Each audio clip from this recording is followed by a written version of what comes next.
Wasozereje umwana w'abahanuzi uwo nawe nta wundi Muhammad ibn Abdullah we n'umuryango we n'abasangirangendo be n'abakomeje kugera ikirenge mu cyabo kugeza ku munsi w'imperuka. Turasaba Imana Nyagasani Allah subhanahu wa ta'ala ko yaduha kubw'impuhwe kuzaba turi kumwe nabo.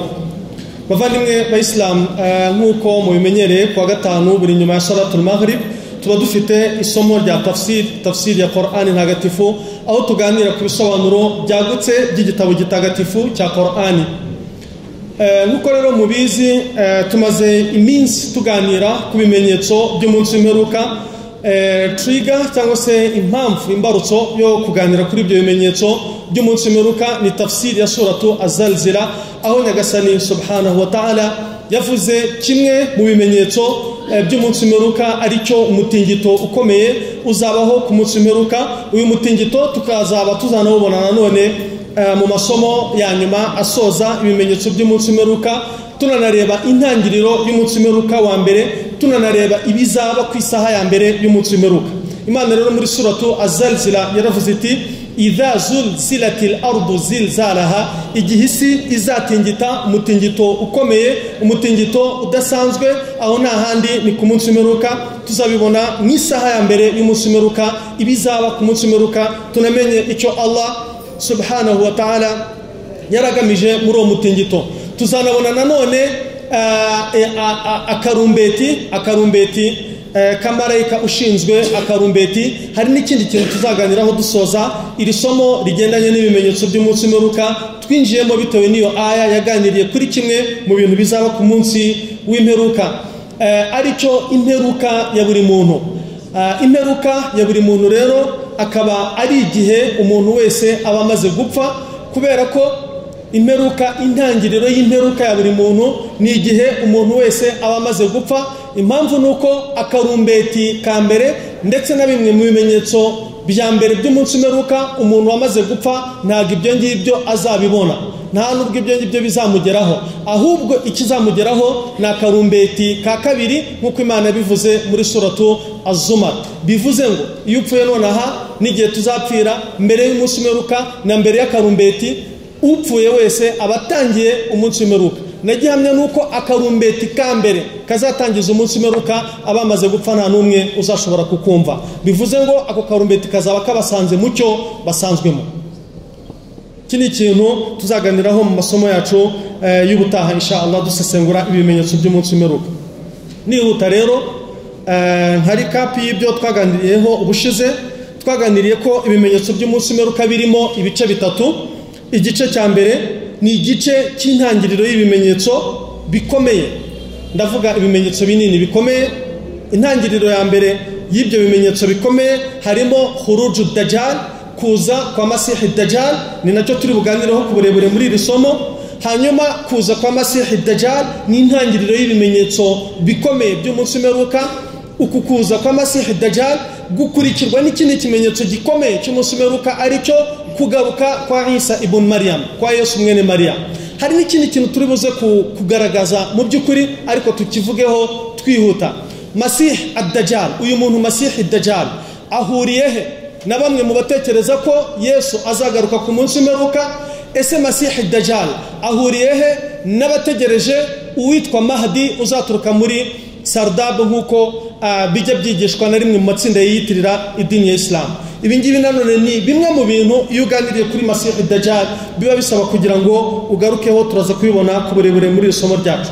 Ikimenyetso cya mbere rero mu bimenyetso by'umunsi w'imperuka, cyangwa se igice cya mbere cy'ibimenyetso by'umunsi w'imperuka bikomeye, ni intangiriro yabyo ariyo kuza kwa Masih ad-Dajjal, bizakurikirwa no kugaruka kwa Isa alayhi salam. Ikimenyetso cya kabiri ni ukurasa kw'izuba rirasiye iburengerazuba, tulu'u shamsi min al-maghrib, no guhagarara ku muryango wa Tauba. Hanyuma uku guhagarara ku muryango wa Tauba bizagendana n'inyamaswa izava mu butaka. Iyo nyamaswa bayita adaba, Qur'an yayiganiriyeho. Hanyuma iki ni icyiciro cya kabiri cy'ibimenyetso bikomeye by'umunsi w'imperuka. Icyiciro cya gatatu cy'ibimenyetso bikomeye by'umunsi w'imperuka ni umuriro uzahindira abantu mu gice kimwe. Umuriro uzaza ku isi, ugacana abantu bakirukanka bawuhunga, ariko finally bikagaragara ko uwo muriro intego yabo ni ukubahuriza ahantu hamwe aho isaha y'umunsi w'imperuka nyirizina izabasanga.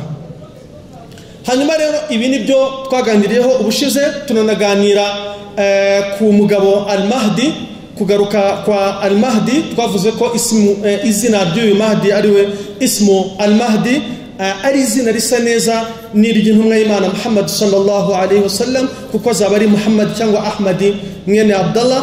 Twananabonye ko aturuka mu rubyaro rwa Fatima alayha salam, ariko ku mwana we ariwe Al-Hasan. Uyu Mahdi binyuranije nuko itsinda ry'abashia rivuga ko uyu Mahdi azaturuka mu rubyaro rwa Fatima, ariko ku mwana wa Fatima witwa Al-Hussein. Ibingibi twananabonye impamvu yo iri tsinda ryaba ribivuga kuriya, ariko ukuri nuko Al-Mahdi azaturuka mu rubyaro rwa Fatima ku mwana we Al-Hasan ibn Ali radiyallahu ta'ala anhu. Hanyuma twavuze ko Al-Mahdi azagaragarira bayna ar-rukni wal maqam kuri Al-Kaaba, ariko noneho hagati y'ibuye ry'umukara ndetse na maqamu Ibrahim alayhi salam. Twabonye ko igihe cyo kugaragara kwa Mahdi ari igihe Al-Kaaba izaba yagaragayeho ubutunzi bukomeye. Ubwo butunzi twabuganiriyeho ku burebure mu isomo ryacu ryashize, aho twabonye ko amoko atandukanye azarwanira ubwo butunzi. Tunanabona ko bamwe mu bantu bazaba bafite imbaraga bazagaba igitero ari abantu bazaba baturutse mu ihembe rya Afurika. Ibyo byanatweretse nanone ko mu madini ashobora kuzaba akomeye hafi y'umunsi w'imperuka harimo idini, ntigeze mvuga izina icyo gihe, ariko riri mu madini akomeye mu gace k'ihembe rya Afurika ritari Islam.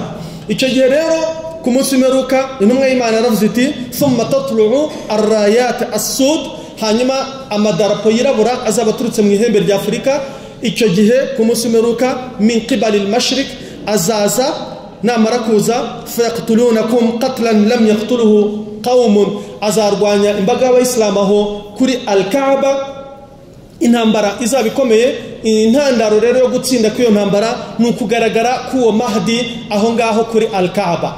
Azagaragara aho ngaho nk'umuntu uzafasha Abayisilamu kwigobotora izo ntambara zizaba zibugarije muri icyo gihe, ndetse no kugira ngo afashe Abayisilamu gutsinda ibyo bitero bizaba byagabye Al-Kaaba kubera ubutunzi buzaba bwahagaragaye. Intumwa y'Imana iravuga iti fa idha ra'aytumuhu, nimubona Mahdi hagati ya ar-ruknu kuri Al-Kaaba, hagati y'ibuye ry'umukara ndetse na maqamu Ibrahim alayhi salam, fabayi'uhu, muzamujye inyuma mumushyigikire. Walau habwan ala thalji, niyo azabasaba kugenda mukambakamba hejuru y'urubura muzabikore. Fa innahu khalifatullahi al-Mahdi, uwo muntu uzagaragarira aho ngaho bayna ar-rukni wal maqam, hagati y'ibuye ry'umukara na maqamu Ibrahim, azaba ari Mahdi, umuyobozi Allah subhanahu wa ta'ala azabazanye kugira ngo afashe Abayisilamu muri ibyo bihe bizaba bibakomereye. Hanyuma rero ikindi twavuze muri mu nshingano za Mahdi alayhi salam nuko Mahdi azafasha Abayisilamu gusubiza ibintu ku murongo, hanyuma Imana ikagusha imvura, hanyuma watukhrijul ardu nabataha, isi ikongera ikera, inzara n'ibibazo byari biri ku isi bigashira, hanyuma watakthurul mashya, isi ikagira baraka, imitungo ikiyongera, inyamaswa amatungo yororwa akororoka mu buryo bwiza, watazumul umma ya Kisilamu ikongera ikagira ingufu. Hanyuma twabonye ko uyu Mahdi azabaho imyaka 7 nyuma y'aho ngaho agapfa cyangwa se akavaho akaba atakiri ku isi. Nyuma y'aho rero kimwe mu bimenyetso bikomeye by'umunsi w'imperuka kandi binini kiri no mu bya mbere, hari khuruj al-Masih ad-Dajjal, kuza k'uyu muntu Masih ad-Dajjal. Tayib, Masih ad-Dajjal intumwa zose ziramuzi zanamuvuzeho. Masih ad-Dajjal intumwa zose zamuvuzeho ziranamuzi, yewe n'iki gitabo kitari Qur'ani mu bitabo byigisha imyemerere hano ku isi aricyo Bibiliya cyamuganiriyeho, ariko kimuganiraho mu bisobanuro, cyamwise Antikristo. Antikristo rero ni ukuvuga ngo turaza kubona impamvu y'iryo jambo anti. bimwe mu bitabo byagiye bikoresha biganira kuri uyu muntu Masihi Dajjal. Mpamvu ngaretseho kuko bari muri Bibiliya, twese tuzi ko Bibiliya irimo ibisigisigi by'ibitabo, bimwe mu bisigisigi by'ibitabo by'Iyobokamana nyabyo byabayeho kera. Nubwo ntavuga ko uko imwe mu mirongo yanditse ariko ibyo bitabo byari byanditse, cyangwa nkaba ntanakemeza ko ibiyirimo byose byakuwe muri ibyo bitabo, ariko bimwe muri byo bivanwa n'ibisigisigi bya bimwe mu bitabo byariho kera nk'ivanjiri ndetse n'izaburi ndetse n'ibindi bitabo byari biriho. Kuba rero idini ya Islam yaraganiriye kuri Masihi Dajjal ndetse ikamuganiraho ku burebure, ni ikimenyetso cy'uko uyu muntu ariho kandi azaba ari ikigeragezo, fitna ikomeye muri fitna zizaba ziriho ku munsi w'imperuka. Icyambere rero, iri jambo al-Masih abandi baryita Mesiya. Iri jambo al-Masih rishatse kuvuga iki? Al-Masih rishatse kuvuga ibintu bibiri, kimwe n'ikinyuranyo cy'ikindi, byombi bikaba bisobanura al-Masih. Icyambere, al-Masih bivuze as-Siddiq. As-Siddiq ni umunyakuri, ni umuntu w'umunyakuri, umuntu uzahagarara ku kuri, umuntu uzigisha ukuri kandi agakoresha ukuri. Uyu rero mu bisobanuro by'iri jambo ni Isa alayhi salam, azaba ari Yezu mu bihe byo kumusimeruka muri kiriya gihe, aho nta muntu umubwiriza butumwa uzaba hari. Uyu muntu wambaye iri zina rya Masih uzaza agahagarara ku kuri, akigisha ukuri, agashimangira ukuri, uyu azaba ari Isa alayhi salam, ari we Yesu. Iki ni igisobanuro cy'iri jambo al-Masih as-Siddiq. Hanyuma ku rundi ruhande, al-Masih, iri jambo nanone Masih risobanura ikinyuranyo cy'ibi bikorwa byiza Isa alayhi salam azigisha, azanahagararira ku munsi w'imperuka, ari byo ad-Dillil cyangwa se al-Kadhdhab.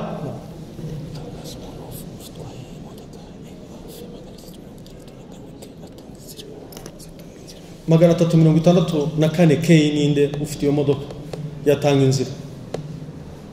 Naam. Aha rero twavugaga as-Siddiq, al-Masih mu bisobanuro nk'ibya Isa alayhi salam n'ikinyuranyo. Nanone iri jambo al-Masih risobanura ikinyuranyo cya biriya bisobanuro nanone twabonye kuri Isa, ari byo ad-Dillil. Ad-Dillil ni umuntu uzaza akayobya abantu, al-Kadhdhab akitwikira ibinyoma, akabeshya, ntavukoresha ukuri, akarimangatanya. Uyu nguyu nawe kinacyo ni igisobanuro cya Masih. Ni ukuvuga ngo al-Masih ni ibisobanuro bibiri. Aha rero baratubwira bati fal-Masih, Mesiya wa mbere ni Isa alayhi salam. Kubera iki? Azakoresha ukuri, ategekesha ukuri. Mesiya wa kabiri ninde? Ni ad-Dajjal. Ad-Dajjal ari nawe mu bimenyetso by'umunsi w'imperuka, ad-Dillil al-Kadhdhab, wa wundi uzaza akabesha, akarimangatanya. Aha rero bakatubwira bati fa khalaqa Allahu al-Masihayn, Imana yaremye ba Mesiya babiri, ba Masih babiri. Dini ya Islam ni dini y'ubumenyi bavanywe ba Islam. Uyu muntu abandi ntawe bazi mu by'ukuri, bazi ngo hari antikristo uzabaho, ariko ntibazi ngo ni igiki. Uwo muntu kuba yariswe antikristo ni ukubera iki? Ni Mesiya ariko azaza ari ikinyuranyo cyane cya Mesiya. Ni ukuvuga ngo fa khalaqa Allahu al-Masihayn, Imana yaremye ba Masih babiri, ba Mesiya babiri. Ahaduhuma, umwe muri bo, diddul akhar, ni ikinyuranyo cy'undi, kandi bombi ni abantu. Wa mbere ni Isa alayhi salam, wa kabiri ni ad-Dajjal. Aba bombi ni Masih, ni ba Mesiya. Uyu rero ad-Dajjal akaba azaza ku munsi w'imperuka. Fa Isa alayhi salam Masihul Huda, Isa alayhi salam ari we Yesu, ni Mesiya ariko w'ukuri.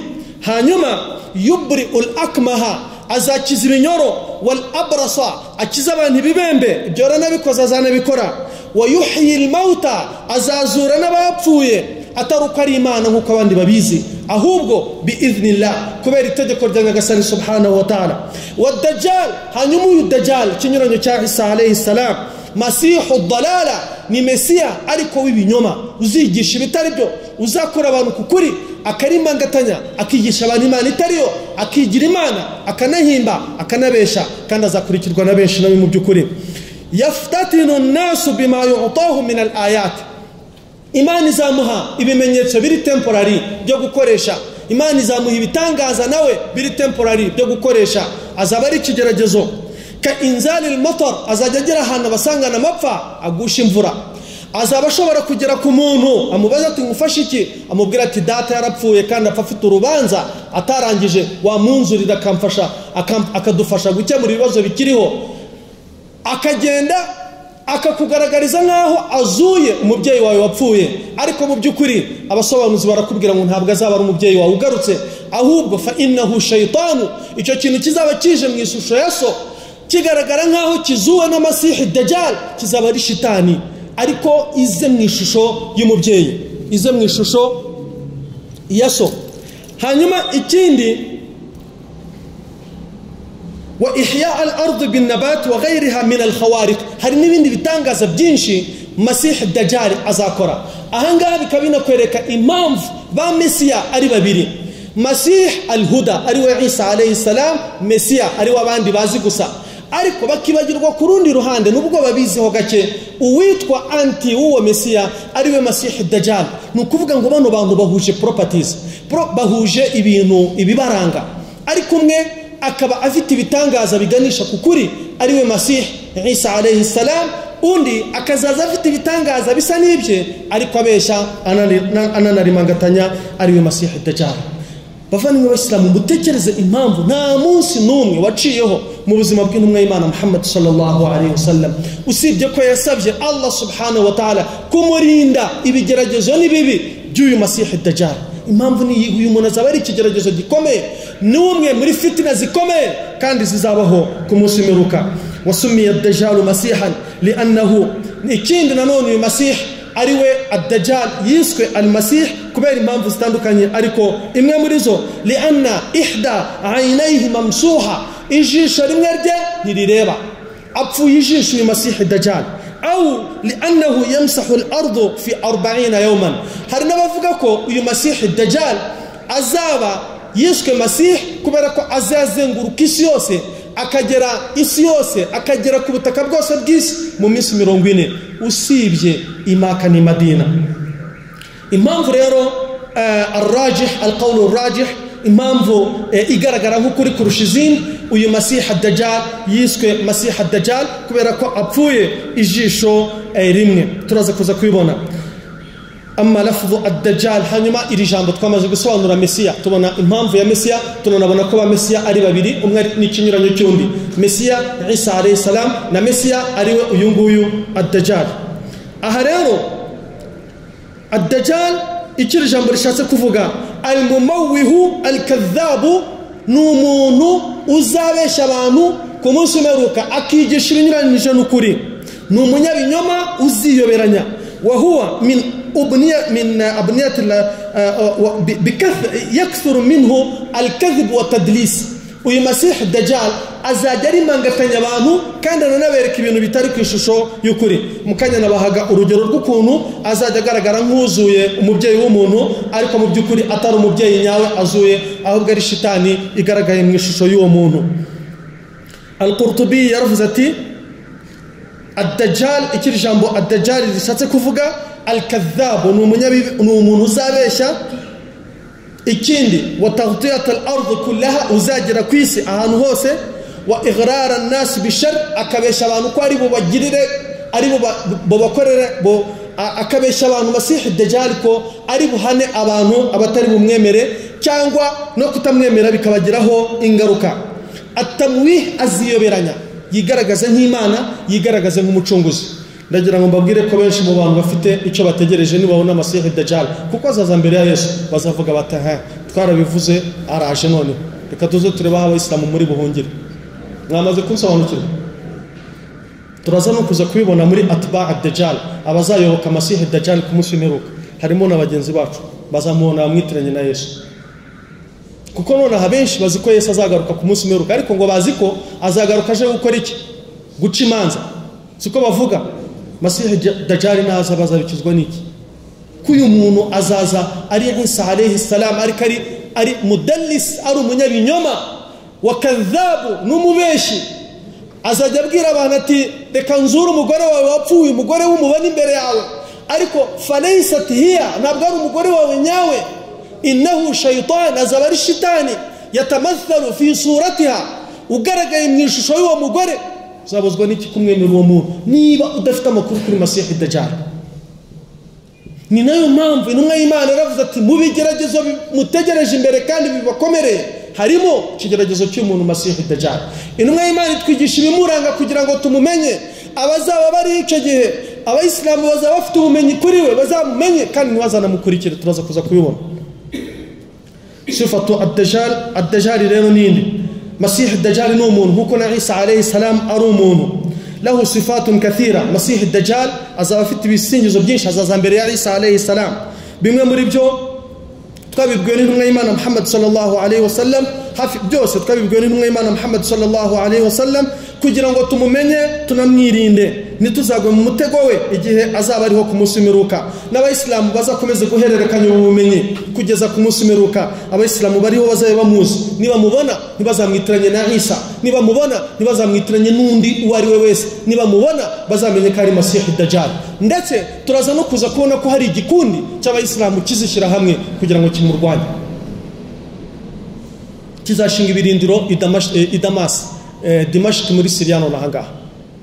Igikundi cy'abayisilamu kizaba cyamaze kumumenya ko ari Masihi Dajjal, cyishyire hamwe kinavuga kiti ntabwo turi bugukurikire, tugiye no kukurwanya. Icyo gikundi kizaba gifite n'abayobozi mu by'ukuri, ari naho Isa alayhi salam azabonekera. Isa igihe cyo kumanuka kwe no kugaruka kwe azaza muri icyo gihe cya Masihi Dajjal, kandi aze ahure n'iyo mbaga y'abayisilamu bazaba bishyize hamwe kugira ngo barwanye Masihi Dajjal, abe umuyobozi wabo muri urwo rugamba. Aha rero bimwe mu bintu bizaranga Masihi Dajjal ku munsi w'imperuka ni umuntu, fahuwa rajulun, azaba ari umuntu shabun, uri mu myaka y'ubusore, utagaragara nk'umuntu mukuru mu myaka, mbese bigaragara ko ari mu myaka y'umusore ufite imbaraga zo gukora. Ahmar, afite uruhu rujya gutukuramo ukuntu. Qasir, azaba atari muremure. Afjahu, azaba agenda atambikije amavi turayazi, amavi hagati y'amavi ye bisa naho harimo umwanya, intera hagati. Imigendere umurebeye kuri Masihi Dajjal azajya agenda asa n'umuntu ufite ikibazo mu maguru, nkuko wavuga ngo urabona nk'umuntu usiramuye. Abamenyi basobanuye uzareba umuntu usiramuye atarakira ukuntu agenda. Masihi Dajjal azaba atandukanye mu mavi hagati, asa n'ufitemo imitego, ariko mu mavi hagati hatandukanye, ariko ananagenda nk'ufite ikibazo, nk'ufite igisebe hagati y'amaguru. Jahadur ras, afite umutwe mugari. Ajla al-jabha, uruhanga rwe umusatsi utereye kure. Masihi Dajjal aridun nahar, twabivuze, azaba afite amavi atandukanye. Mamsuhul ayn al-yumna, ijisho rye ry'iburyo, ijisho rye ry'iburyo rifunze. Ntabwo ari ugufunga nkaho ritigeze, nkaho gufunga agahanga kamanukiye icyarimwe, ahubwo bigaragara ko ikinogo cyaho ijisho ryakabaye gihari, ariko unfortunately rigaragara ko ritigeze riha. Iyo ni inenge ya mbere. Azaba afite n'inenge mu nenge zo twagiye tubona afite, ziriya nazo zari inenge mu by'ukuri, harimo niyo y'ijisho yo uruhande rw'ijisho ry'iburyo, ikinogo cyakabayemo ijisho kirahari ariko harafunze burundu nkaho nta jisho rigaragaramo. Ikindi, iri jisho naryo rifite igitsike kigari, iki kintu cyo hejuru sinzi niba ari igitsike cyorose ijisho, kizaba ari kigari ari kinini, nacyo ukirebeye kure gisa n'inenge. Ukibona ko naryo nukuvuga ngo ni ijisho rireba ry'ibumoso, naryo still rizaba rifite inenge. Iyi gitsike kinini kiri hejuru yaryo ubona ko ari nko mu buzima busanzwe wamujyana kwa muganga bakakimugabanyiriza, nacyo ubwacyo kizaba ari inenge. Abamenyi niko bavuga. Ghaliza wa maktubun bayna aynayhi, hagati y'iri jisho rye ry'ibumoso naho akabaye rya jisho ritareba cyangwa ritanariho ry'iburyo, hazaba harimo hurufu muqatta'a, abbreviation y'inyuguti eshatu z'icyarabu, kaf wal fa wal ra. Kaf wa fa wal ra, ari byo kaf fa ra cyangwa se kafir. Izi nyuguti muqatta'a zimeze nka abbreviation, yaqra'uha kullu muslimin, umuyisilamu wese uzaba uri kuri tawhid nabona Masihi Dajjal azazisoma, niyo yaba atarakandagiye mu ishuri azabibona, izo nyuguti azazibona, abone kaf wa fa wa ra. kizaba ari ikimenyetso gikomeye kugira ngo abemera Imana bari kuri tauhidi batagwa mu mutego w'uyu muntu. Mu gihe abandi izo nyuguti batazazibona, zizaba ari polarized, zitagaragara. Hanyuma umuyisilamu wize n'utarize izo nyuguti azazisoma kuri Masih Dajjal. Hano rero hari ikindi kintu gikomeye bavandimwe b'Islam, ndagira ngo mwitondere iki kintu kigiye gukurikiraho. Masih Dajjal azagaragarira he? Tumaze kubona abantu batatu. Twabonye Mahdi, tubona naho azaturuka, tubona n'igihe azaziramo. Al-Kaaba igeramuwe n'abantu bashaka kuyisenya, twanabonye ko izarangira banayisenya kubera ubutunzi buzaba bwagaragaye munsi yayo. Amabuye y'agaciro ahenze cyane, isi izarwanira icyo gihe, bikarangira na bamwe mu banyafurika bateye muri Arabie Saoudite kuri Al-Kaaba. Ibyo twabonye ko icyo gihe nicyo Mahdi azagaragariramo, anagaragarire kuri Al-Kaaba. Mu kanya nanone twabonye, nubwo dushobora kuza kubigarukaho, kugaragara kwa Isa alayhi salam. Tubona ko Isa alayhi salam azagaragarira kuri Manaratul Bayda. Manaratul Bayda ni ahantu muri Syria, none ahangaha i Damas muri Syria. Aho rero niho Isa alayhi salam azagaragarira. Abayisilamu bazaba bishyize hamwe barimo gutegura igitero gikomeye cyane cyo guhangana na Masih Dajjal. Igihe Masih Dajjal azaba ari kugenda ku isi arimo gukora ubwangizi, icyo gihe naho Isa alayhi salam azagaragarira aho abo bayisilamu bazaba bari. Ni ukuvuga ngo azaza nk'umuntu haramfo kuri abo bayisilamu aho bazaba bari. Hanyuma Masih Dajjal azagaragarira he uyu muntu? Uyu muntu makan khuruj ad-Dajjal, aho Masih Dajjal azabonekera naho azagaragarira. Icyambere, yakhruj ad-Dajjal min jihati al-mashriq, azaturuka mu burasirazuba bw'isi, min Khurasan, mu karere kitwa Khurasan. Iyi Khurasan abandi bayita Asfahani, abandi bakayita Asbahani. Ahantu hafite amateka ntavugira muri iri somo mu by'ukuri, ariko aha hantu iyi Khurasani ni Asfahani ni Asbahani ni mu karere ko muri Irani. None ahangaha Irani, ni ukuvuga ngo Masih Dajjal kuboneka kwe azagaragarira muri Irani. Uyu muntu mu ntangiriro zo kugaragara kwe no kugaragara kwe, mabwiza ukuri, hari abantu bafite uwo bategereje uzava muri Serdab, bavuga ko ngo ari mu gitaka, nibabona Masih Dajjal bazagira ngo nuje. Hari n'abandi nanone bategereje uzaza guca imanza ku munsi w'imperuka. N'abayahudi nabo bafite undi bategereje. Aho bamaze gusobanukirwa abayoboke b'ibanze ba Masih Dajjal akikigaragara.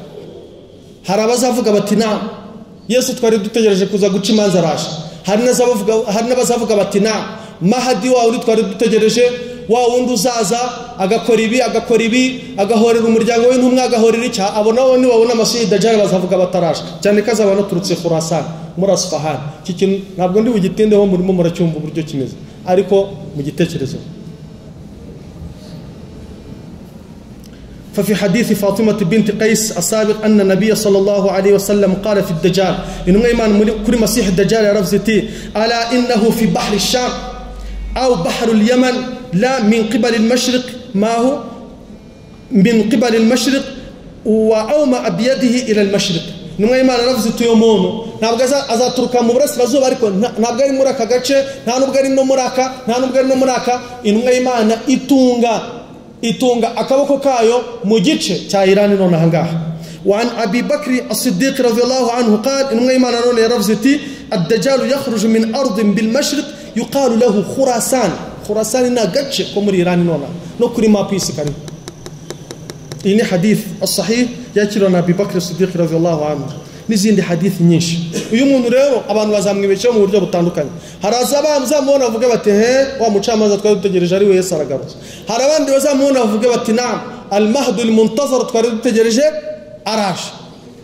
Hari n'abandi bazamubona bavuga bati naam wa muntu twari dutegereje uzaza gutegekesha amategeko ya Mose na waraje. Abo ngabo kizaba ari igikundi kizaba kirukanka inyuma ya Dajjal ibihumbi 70 by'abantu, ndetse bizagenda byongera uko umunsi uzagenda utangira. Mu ntangiriro zaba afite abayoboke muri abo bantu ibihumbi 70.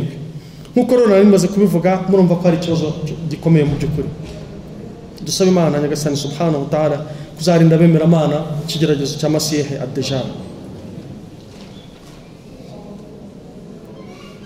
عن أنس بن مالك رضي الله تعالى عنه حديث أنس بن مالك ما نمشي من رفزتي يتبع الدجال من يهود أصبهان 70,000 عليه الطيالسة. abantu 70,000 mu ntangiriro akikigaragara muri kariya gace bazahita bamukurikira. N'izindi hadith nyinshi cyane zitandukanye ziganira kuri uyu Masih ad-Dajjal. Iyo tugarutse rero kuba uyu Masih ad-Dajjal azaba ari ikigeragezo ku bantu bazaba bariho muri icyo gihe, dushobora kwifashisha hadith ya Hudhayfa radiyallahu ta'ala anhu. qala Hudhayfa ratubwira ati qala Rasulullah sallallahu alayhi wa sallam, intumwa y'Imana Muhammad sallallahu alayhi wa sallam yaravuze ati ad-Dajjalu ahwaru al-ayn, Masih ad-Dajjal azaba afite ijisho rimwe rireba, al-yusra kandi ry'ibumoso, jafaru ash-sha'r, afite umushatsi utereye inyuma ku gahanga, ma'ahu jannatun wa nar, azagaragarira abantu bazahubuka ku munsi umeruka nk'aho afite ijuru n'umuriro. Urumva icyo kintu, Masih ad-Dajjal azaba afite ijuru n'umuriro. Utekereza umuntu uzagaragarira abantu afite ijuru n'umuriro? Hari abantu n'ubu bategereje umuntu nk'uwo none aha ngaha azagaragara nk'ufite ijuru n'umuriro. Fanaruhu janna, ijuru rye, ijuru umuriro we azaba afite, abazawushyiramo nibo bemera Imana nyabo, bazaba batsinze ikigeragezo cye. Hari abantu azaza akamubwira ati hakana Allah, hakana iki, hakana ibi, uwo muntu abyange. Nabyanga, Masih ad-Dajjal agaragarira abantu nk'amujugunye he mu muriro. Ariko uriya muntu mu by'ukuri atsinze ikigeragezo cya Masih ad-Dajjal. Yasabwe guhakana Allah, aranga. Asaba guhakana Qur'an, aranga. Asaba guhakana intumwa y'Imana Muhammad sallallahu alayhi wa sallam, aranga. Masih ad-Dajjal atereka nkujugunye mu muriro abantu bose bareba. Uratekereza ko Masih ad-Dajjal ibintu nk'ibyo nabikora mu maso y'abantu azemerwa n'abangana iki, azakurikirwa n'abangana iki? Ariko uriya mwemera Imana wahagaze ku kuri, kubera ko yaburiwe Masih ad-Dajjal akamumenya mbere y'igihe, uwo mwemera Imana mu by'ukuri kuriya Masih ad-Dajjal agaragara nk'umushyize mu muriro, ntabwo ari umuriro ahubwo ni ryo juru. Nanone ikindi, Masih ad-Dajjal azaba afite nanone ijuru kuri abantu bazaba bamwemera bamugenda inyuma, abasezeranya ijuru, ananaribereka, ashobora no kuri bashyiramo. Iryo juru izaba rikashe kuri bo yo kuzajya mu muriro ku munsi w'imperuka. Al-wiqayatu min fitnati ad-Dajjal, ikintu kizarokora abemera Imana bazaba bariho muri icyo gihe kugira ngo bashobore gutsinda iki kigeragezo cya Masih ad-Dajjal. Niba namubona bemeze ko uyu muntu bamubwiwe atari nawe bakwiye gukurikira, atari Isa alayhi salam, atari n'ikindi usibye fitna mu bantu bazaba bariho icyo gihe. أرشد النبي صلى الله عليه وسلم إلى أمته إلى ما يعصمها من فتنة المسيح الدجال. إنما إيمان صلى الله عليه وسلم يجيش يجيش الإسلام يبزا بركراني فتنة يوم المسيح الدجال. إنما إيمان ibwira abemera Imana iti faqad taraktukum ala al-mahajjati al-bayda, mbasize ku idini ibengerana igaragara, layluha kanahariha, nta joro nta manywa, byose ni kimwe, halali zirazwi na haramu zirazwi, fala yazighu anha illa halik. Nuzagerageza kunyura iruhande rw'Ubuislamu azaba bikoze kubwe, ntazavuge ngo ntabwo azukuri. Intumwa y'Imana rero itwerekera buri kimwe, inanatwereka ibyo dukwiye kumenya, inanatwereka fitna zose zizabaho ila qiyam saa, kugeza ku munsi w'imperuka. Wa kana nabiyyu sallallahu alayhi wa sallam yunziru ummatahu al-a'war ad-dajjal. Intumwa y'Imana igihe kinini yaganirizaga abayisilamu ikababwira kumenya uyu Masih ad-Dajjal no kuzamwitondera no kuzamenya bimwe mu bizamuraga ku munsi w'imperuka. Atari uko abayisilamu babwirwaga ibyo wenda Masih ad-Dajjal azaza bakiriho, ahubwo ari kugira ngo ubumenyi bugumeho, natwe tuba tubufite, tuzabuhererekanya n'abazadukurikira n'abemera Imana bo mu gihe cye bazabiba munsi, bityo ntibazagwe muri fitna ye.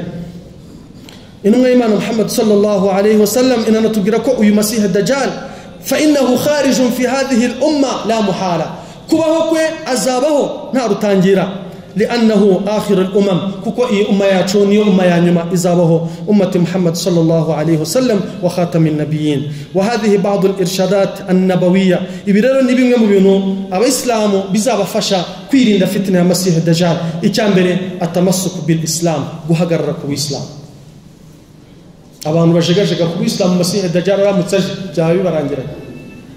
التمسك بالإسلام نبوهجر كو إسلام tuzi tukabumenya maarifatul islami bil adilla, abantu bakamenya ubuyisilamu bashingiye kuri dalili atari ibintu by'ibyiyumviro gusa, ukamenya ngo iki n'iki kiri mu buyisilamu kiburimo kubera ko Allah yakivuze atya muri Qur'ani, intumwa y'Imana ikakivuga itya muri hadith, ikagikora ikatubera urugero n'abasangirangendo bakagikora uhagaze mu Islam ku kintu kitagira dalili atamasuku bil Islam no guhagarara ku Islam ko bumeze niba tweretswe ikintu tuti iki kintu ni kiri mu Islam intumwa y'Imana ntiyagikoze abasangirangendo ntibagikoze ababakurikiye ntibagikoze icyo kintu gihagarara hute ukakirwanirira atamasuku bil Islam nkabo bakurikira ibije byose nibo bazabona Masihi Dajjal babure naho banyura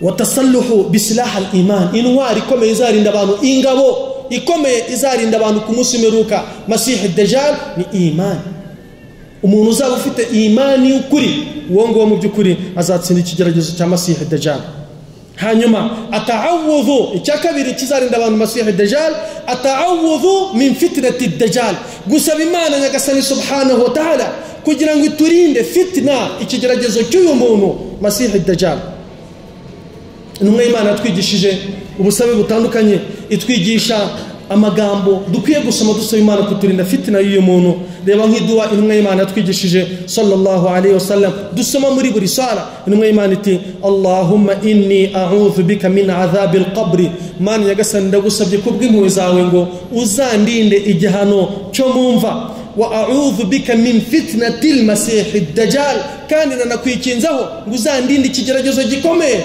cy'uyu Masih Dajjal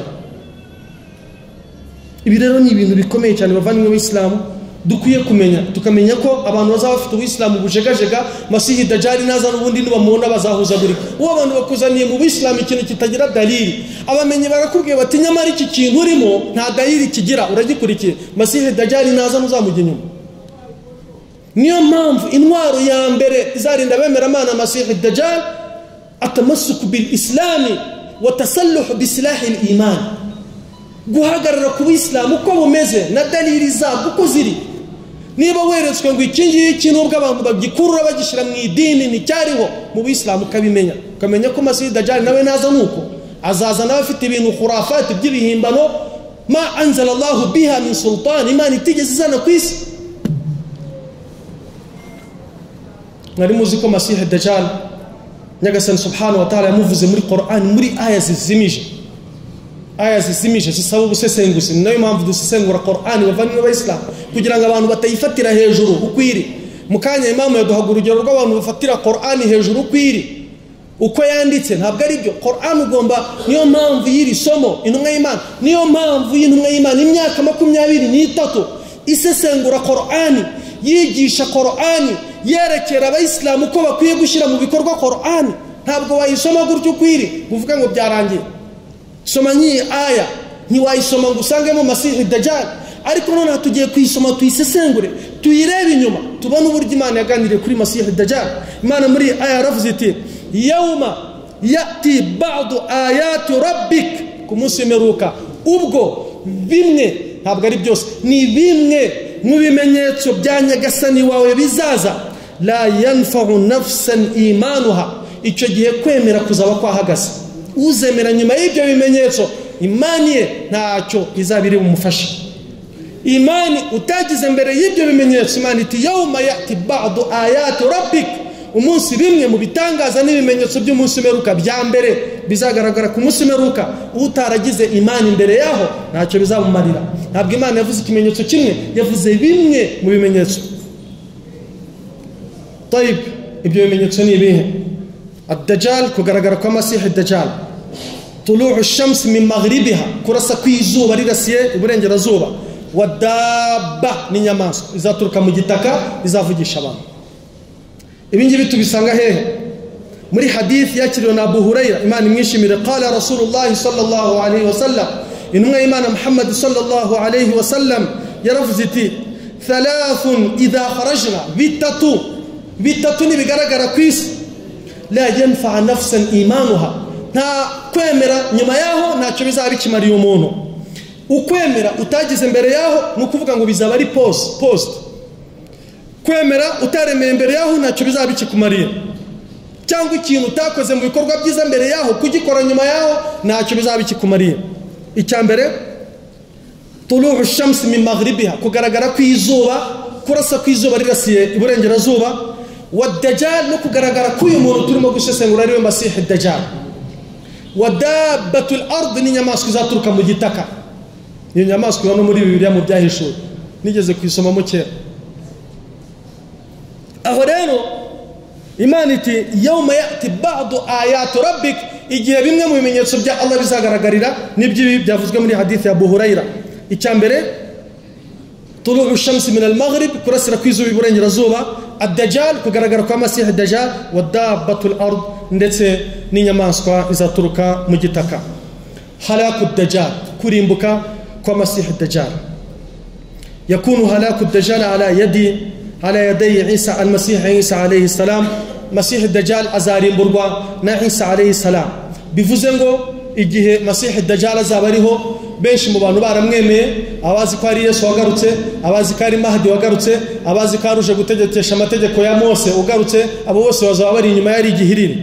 Hanyuma imbaga y'abayisilamu yishire hamwe imuzi ivuga turi ni Masih ad-dajjal, nituzamujya inyuma tugiye no kumurwanya, bashinge hedikota muri Syria none ahangaha i Damas.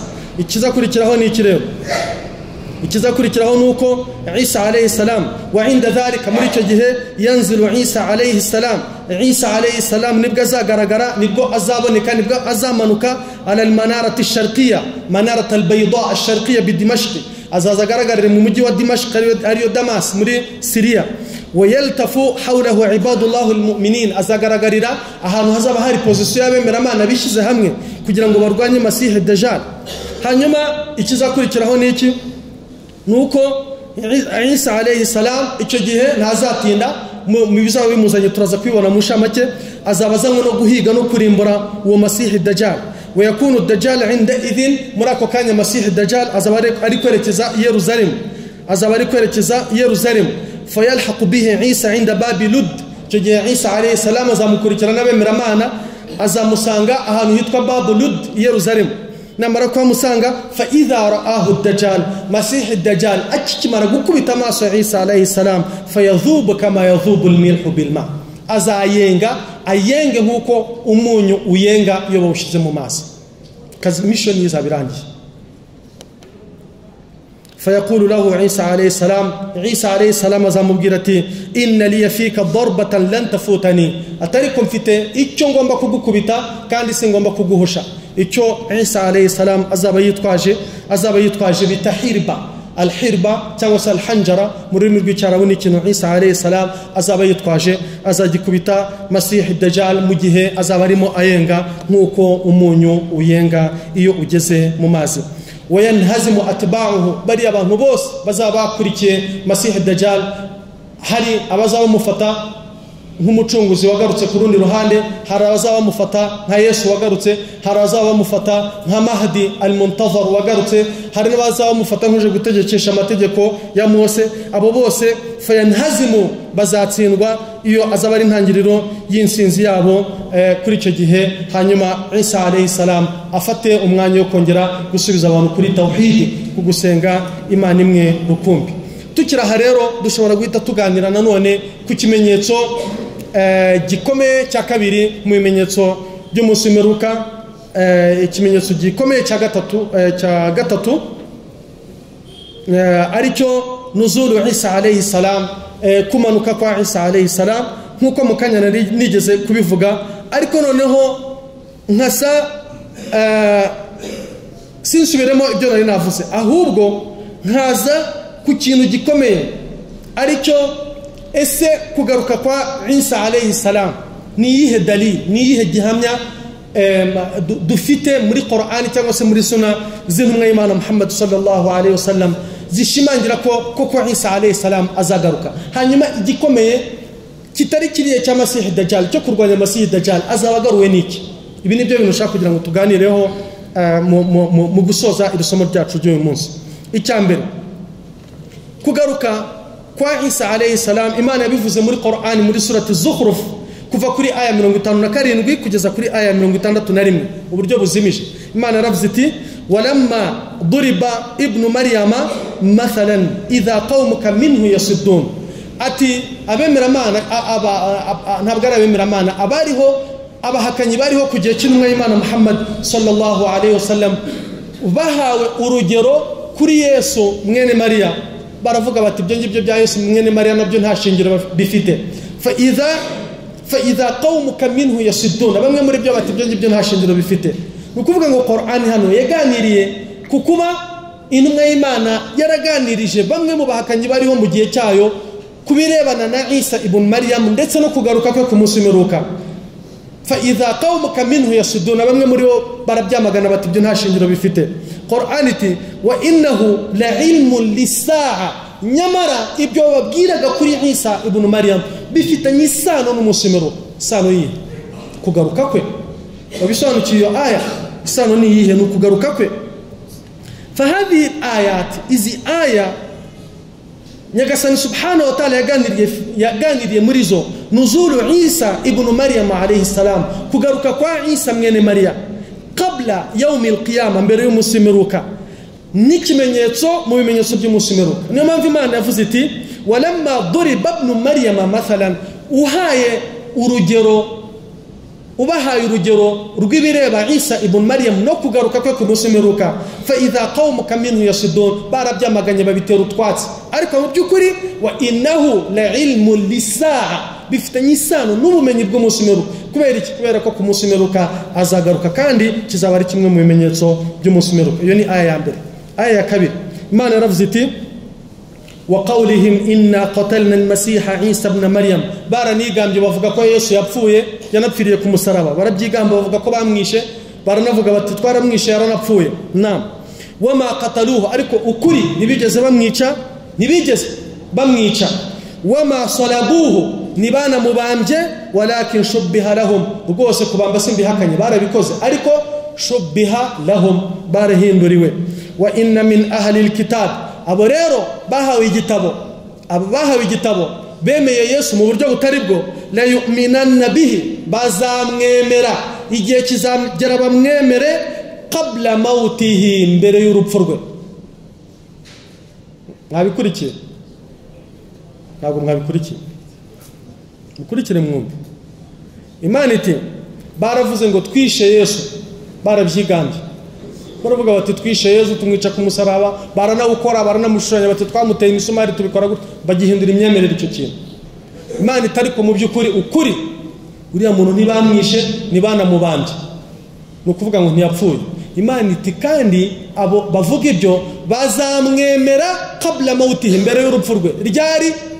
Ni ryari? Ku munsi w'imperuka yaragarutse. Wa yawma al-qiyamati yakunu alayhim shahida, kandi ku munsi w'imperuka azanababere umushahidi, azanaba umushahidi w'uko ibyo bamuvuzeho atari byo byari byaramuzanye, bitari n'ukuri. Aha rero iyi aya mu by'ukuri iranumvikana cyane kurenza iriya twari tumaze gusoma, aho Allah subhanahu wa ta'ala yahakanye ko Isa ibn Maryam atishwe atanabambwe, ariko ikanavuga ko abangaba bagize ino misunderstanding, bazamenye ukuri mbere y'urupfu rwe ku munsi w'imperuka. Imana nanone rero tugarutse muri hadith ya Ibn Abbas radiyallahu ta'ala anhu, asesengura iyi aya n'iriya aya yabanjirije, yaravuze ati wa innahu la ilmun lisaa, ubumenyi bwa Isa ibn Maryam bufitanye isano n'umunsi w'imperuka. Khuruju Isa ibn Maryam alama min alamati yawm al-qiyamah wa sayanzil qabla yawm al-qiyamah, nukuvuga ngo Isa alayhi salam kugaruka kwe ni kimwe mu bimenyetso by'umunsi w'imperuka, kandi koko nakabuza azagaruka hafi y'umunsi w'imperuka. Tayib,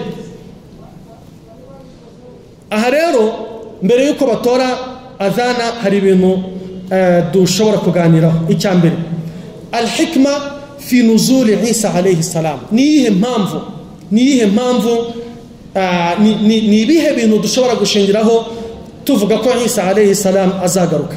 Icya mbere, araddu ala al-yahud fi za'mihim annahum qatalu Isa alayhi salam, hari abantu bavuga ko bishe Yesu, abo bantu Imana yarabahakanyije. Isa alayhi salam kugaruka kwe izaba ari mission yo kubanyomoza.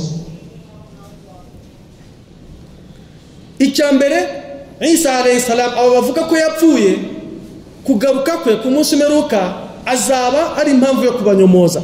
Fabayyana Allah ta'ala kadhibahum, Imana igaragaza kiriya kinyoma, wa annahu alladhi yaqtuluhum wa yaqtulu ra'isuhum ad-dajjal.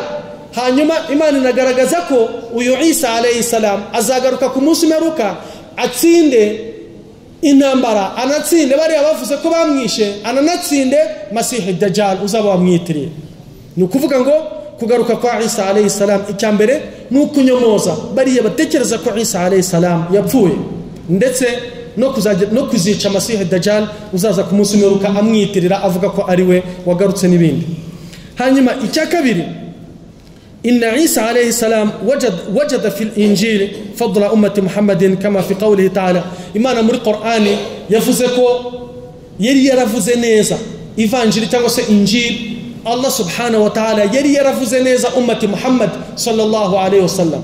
Nukuvuga ngo iyo usomye ivanjili y'umwimerere usangamo ummati Muhammad ivugwa neza.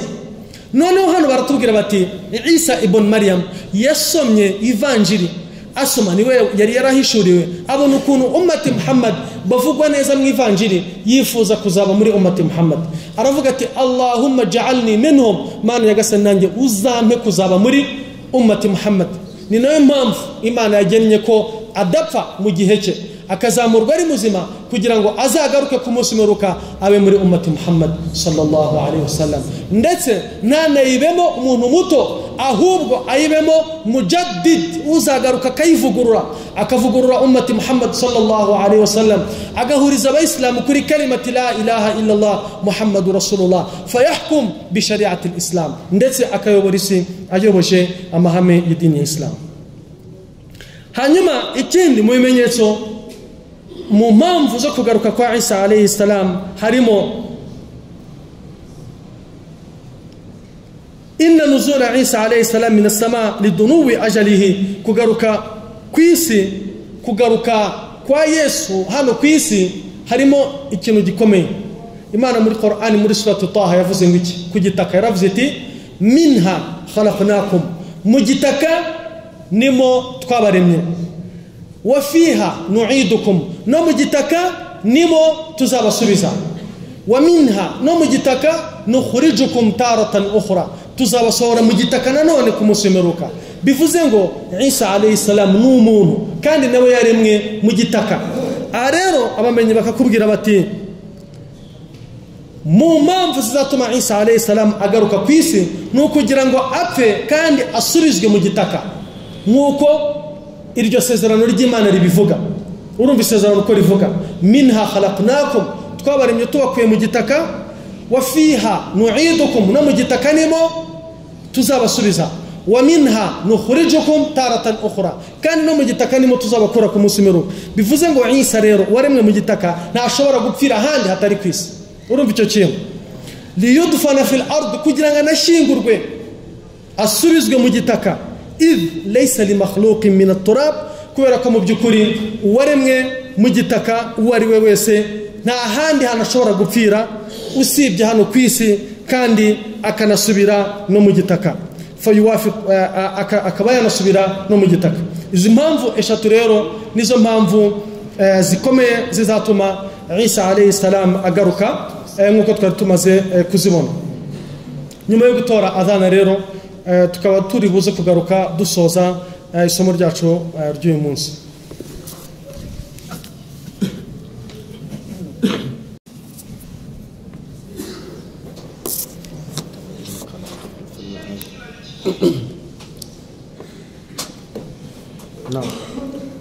طيب, ubwo rero mukanya twaganiraga ku mpamvu zikomeye zo kugaruka kwa Isa alayhi salam. Ya mbere ni kizaba ari igisubizo ku batekereza ko yapfuye. Nyagasani subhanahu wa ta'ala ari n'igihe cyo kugaragaza ukuri ku byabaye kiriya gihe. Hanyuma impamvu ya kabiri twe twabonye ko Isa alayhi salam qara'a fil injil, yari yarasomye mu ivanjili ibyiza bya ummati Muhammad sallallahu alayhi wasallam, aravuga ati Allahumma ja'alni minhum, Mana Nyagasani uzampe kuba muri umma ndebe ifite ibyiza bingana gutya. Nyagasani subhanahu wa ta'ala fastajaba Allahu du'aahu, Imana yakira ubusabe bwa Isa alayhi salam, inanamugenera kutazapfa mu gihe cye, ahubwo akazazamurwa ari muzima, akazagaruka mu bihe bya nyuma ku munsi w'imperuka, akaba muri ummati Muhammad, ndetse akanaba mujaddid, akavugurura bizaba biriho muri icyo gihe, imyemerere, akavugurura byinshi cyane turaza kuza kubibona. Hanyuma twanabonye ko nanone mu mpamvu zikomeye zizatuma Isa alayhi salam agaruka nuko Isa alayhi salam yaremwe n'umuntu kandi yaremwe mu gitaka kandi ihame Imana yavuze ko warimwe mu gitaka wese azasubizwamo falaysa al-makhluqin min at-turabi an yamuta ala ghayri al-ardi icyari cyo cyose cyaremwe hano ku isi kikarimwe mu gitaka ntigishobora gupfira ahandi hantu ntigishobora kugerwaho n'urupfu kiri ahandi hantu hatari hano ku isi ni nayo mpamvu Isa alayhi salam yavuye ku isi ari muzima aba mu ijuru hanyuma none ahangaha tukaba turi kubona ko mu bimenyetso by'umunsi w'imperuka azagaruka nta kindi mu by'ukuri kimugaruye usibye ziriya message twabonye haruguru harimo no kuzapfira hano ku isi ndetse akanayishingurwaho hanyuma nanone tukira ahangaha hari ibintu bizagaragara mu gihe Isa alayhi salam azaba ari ku isi wa zamanu Isa alayhi salam zamanu amnin wa salamin wa raha igihe cya Isa alayhi salam azaba ari ku isi kizaba ari igihe cy'umutekano kizaba ari igihe cy'umunezero kizaba ari igihe cyo kurumbuka kizaba ari igihe cya baraka kizaba ari igihe cyo kweza kizaba gitandukanye na biriya bihe by'akajagari byabanje twagiye tubona mu bindi bimenyetso by'umunsi w'imperuka bizaba byarabanjirije uku kugaruka kwa Isa alayhi salam bizaba icyo gihe kizaba gitandukanye n'akajagari kazaba kariho mu gihe Mahdi azazira ku isi aho isi izaba irimo intambara n'akajagari ndetse twabonye ko kazakomeza kakanagira no kuri Al-Kaaba aho imitungo izaba iri muri Al-Kaaba munsi ya Al-Kaaba abantu bazaba batekereza ko bashobora kwigeraho mu buryo bworoshye bigateza intambara no kurwana kw'amoko ibi nanone bizaba bitandukanye na fitina n'ibihe bya fitina bizaba biriho mu gihe cya Masihi Dajjal nkuko twabibonye azaba ariho ayobora isi ariko akoresheje ikinyoma afite ijuru ritari ryo afite n'umuriro utari we ibi byose bitandukanye nuko bizamera nyuma yo gupfa kwa Masihi Dajjal barakubwira bati zamanu amnin wa salamin wa raha igihe cya Isa alayhi salam kizaba ari igihe cy'amahoro n'umunezero yursilu Allahu fihi al-matar al-ghazir Imana izohereza imvura izagwa ku isi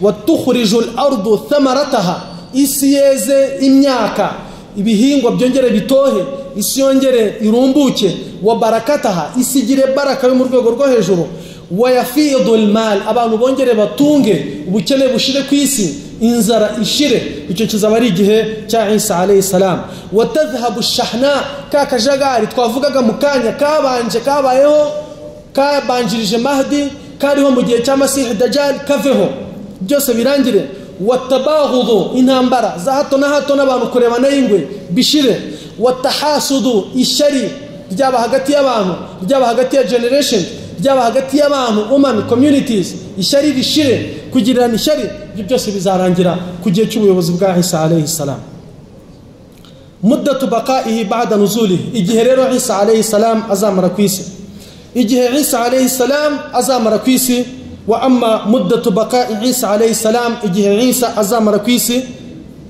ba'da nuzulihi nyuma yo kugaruka ku isi faqad jaa fi ba'd ar-riwayat zimwe muri riwaya mu mvugo zaturutse ku ntumwa y'Imana Muhammad sallallahu alayhi wasallam zatubwiye ko igihe Isa alayhi salam azamara ku isi ari igihe kizaba kirimo ibice bibiri igice cya mbere cyangwa se ari igihe twabonye riwaya ebyiri riwaya ya mbere ivuga 7 sinin Isa alayhi salam azaba ku isi imyaka 7 iyo ni riwaya ya mbere ntumwa y'Imana muri hadith yavuze ko Isa alayhi salam nagaruka ubuyobozi bwe bw'icyo gihe buzamara imyaka 7 na ziriya mission zo twabonye azazikora mu gihe cy'imyaka 7 wa fi ba'dha muzindi riwaya kandi sahiha zose n'ukuri tubona ko Isa alayhi salam azamara ku isi imyaka 40 bibishatse kuvuga iki imyaka 7 n'imyaka 40 bishatse kuvuga iki fanajma bayna riwayatayn icyo gihe duhuza izi mvugo ebyiri nabamwibuka ko Isa alayhi salam igihe yari ku isi yaraje kwigisha al-hawariyin abayisirayeli yaraje kwigisha Imana imwe rukumbi murabyibuka mwamuzi imyaka yamaze imyaka ingahe tfaddal naam yamaze imyaka 33 niba Isa alayhi salam yaramaze imyaka 33 mu gihe mu buzima bwe bwa mbere igihe yari ku isi atarazamurwa mu ijuru ari muzima adapfuye Isa alayhi salam niba yaramaze imyaka 33 hanyuma tukaba twabonye riwaya aho intumwa y'Imana yavuze ko nagaruka ku isi azamara imyaka 7 nukuvuga ngo iriya riwaya ya kabiri ivuga ko Isa alayhi salam azaba ku isi imyaka 40 yamaze guteranya igihe yabayeho mbere ndetse inanateranya na ya myaka 7 y'igihe azagarukira. Niyo mpamvu barakubwira bati wakila hataini riwayataini sahiha, byombi izo hadith zombi n'ukuri, kubera ko Isa alayhi salam yabayeho imyaka 33 sana, imyaka 33 mbere mu buzima bwe bwa mbere yo kuzamurwa mu ijuru ari muzima, hanyuma akaba azabaho nanone imyaka 7 uko tubibona muri iriya riwaya.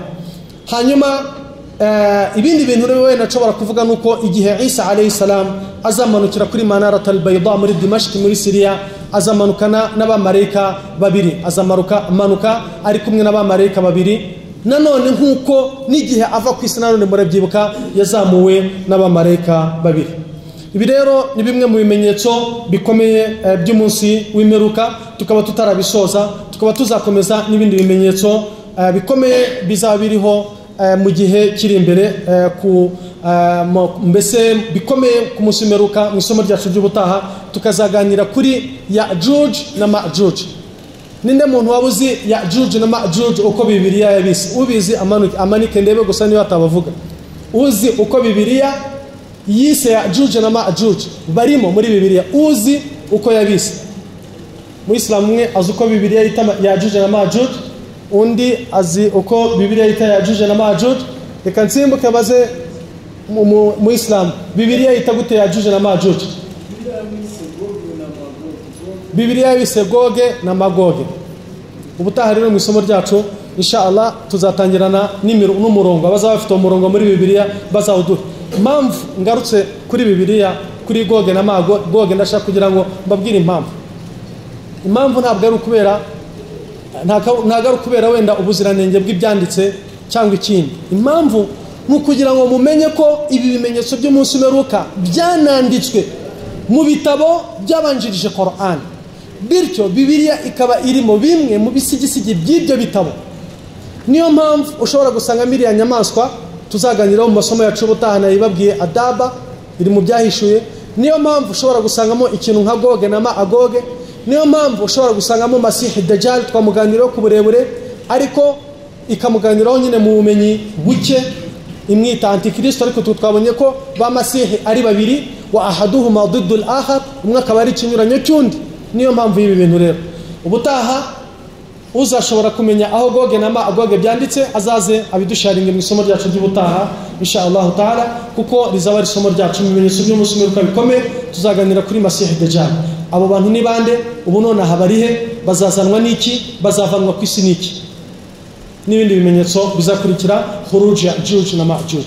Dusaba Imana Nyagasani subhanahu wa ta'ala kuduhembera umwanya tumaze tuganira kuri iri somo. Allah subhanahu wa ta'ala azawudushirire ku minzani y'ibyiza ku munsi w'imperuka. Dusabe Imana Nyagasani subhanahu wa ta'ala kuzadusuhuriza mu isomo ryacu ry'ubutaha, nanone tuganira ku bisobanuro byagutse bya Qur'an ntagatifu, by'umwihariko tukaba tuzaganira kuri Ya'juj na Ma'juj. Tafadhal. Naam.